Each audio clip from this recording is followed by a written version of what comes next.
नाज़रीन, एक लड़का दूसरे लड़के से पूछता है कि मैं तो पढ़ रहा था इसलिए मेरी शादी लेट हो गई, तुम्हारी शादी क्यों लेट हो गई।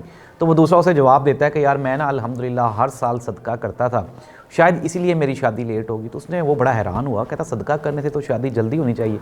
वो जो दूसरा होता है वो जवाब देता है कि नहीं, चूँकि सदका बलाओं को टाल देता है, इस साल मैंने सदका नहीं दिया तो इसी साल मेरी शादी हो गई।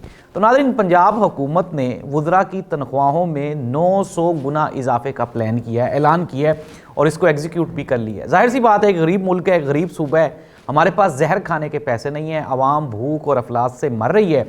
लेकिन हमने ये जस्टिफाई किया है। अब तमाम वुज़रा इस बात पे मुत्तफ़िक हैं कि यार 1 लाख से गुजारा नहीं होता था। उस्मा बुखारी साहबा कहती हैं 1,70,000 रुपये से गुजारा नहीं होता था, अब तनख्वाह 4 लाख हो गई है, गुजारा अभी भी नहीं होगा। तो जाहिर सी बात है, जब महंगाई इतनी होगी तो आप अंदाज़ा लगाएं कि जो आम पाकिस्तानी, जिस बेचारे की आमदन टोटली 50,000 रुपया है, तो वो किस तरह से अपना ख़ानदान चलाता होगा।